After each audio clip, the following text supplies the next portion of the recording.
De février à mars 2019, sur l'ensemble des plateformes de Choc FM et de nos partenaires médias, découvrez les meilleures pratiques en matière de protection des données personnelles. Souriez, on vous observe. Bonjour, aujourd'hui dans notre série Vie privée 2018, nous allons nous intéresser aux données personnelles et plus particulièrement à quel est leur attrait pour les entreprises. Avant, bref rappel, les données personnelles étaient surtout utilisées par les mathématiciens, les statisticiens ou les scientifiques. Aujourd'hui, ces données personnelles, sachez qu'elles sont rachetées par les entreprises, ce qui nous amène à se demander quel est l'intérêt commercial qu'il y a derrière. Eh bien, pourquoi une entreprise s'intéresse-t-elle à notre historique de navigation ou encore nos comportements sur les réseaux sociaux ou nos achats en ligne? Eh bien, c'est à cette question que nous allons tenter de répondre aujourd'hui. Eh bien, la réponse est simple, pour revendre nos données personnelles à des professionnels. Chacun de nos clics sur un moteur de recherche leur permet de mieux connaître notre comportement, d'anticiper nos besoins et d'adapter les campagnes de promotion et l'offre en analysant notre historique de recherche. Plusieurs de ces entreprises nous connaissent très bien et même à notre insu, comme Google, Facebook ou encore Amazon.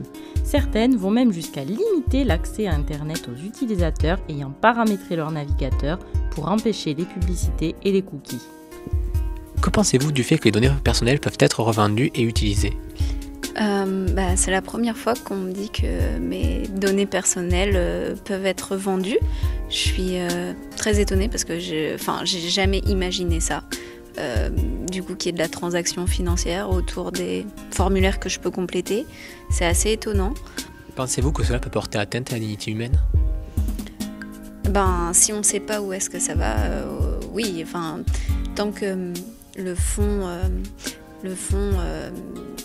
du pourquoi c'est utilisé est positif, ça me convient, mais le problème c'est qu'on ne sait pas où ça va. Donc parfois j'imagine que ça peut porter atteinte à la dignité humaine en effet. Aujourd'hui, combien valent nos données sur Facebook ?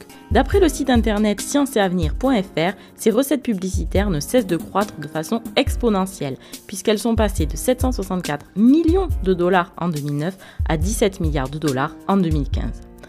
À présent, je vous propose d'écouter une interview de Thierry Plante, spécialiste en éducation média, qui, depuis 2001, a mené 3 fois une étude appelée « Jeunes Canadiens dans un monde branché ».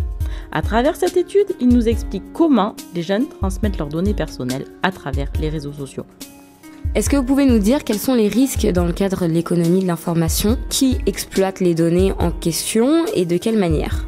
C'était l'autre côté de la médaille finalement. Alors d'une part, les jeunes comprennent que l'information est publique. Ils font des efforts pour restreindre l'accès, mais ils comprenaient beaucoup moins l'aspect commercial de ces environnements-là, puis le fait que leurs renseignements, leurs photos, finalement, c'est sur des serveurs qui appartiennent aux plateformes. Ça, les jeunes le comprenaient très mal, puis comprenaient pourquoi une compagnie pouvait s'intéresser à leurs photos. Dans notre prochaine capsule, nous verrons que toutes les entreprises ne souhaitent pas exploiter et collecter des données personnelles car elles ne parviennent pas toujours à traiter ce volume de données à cause des 5 frames plus communément appelés les 5G.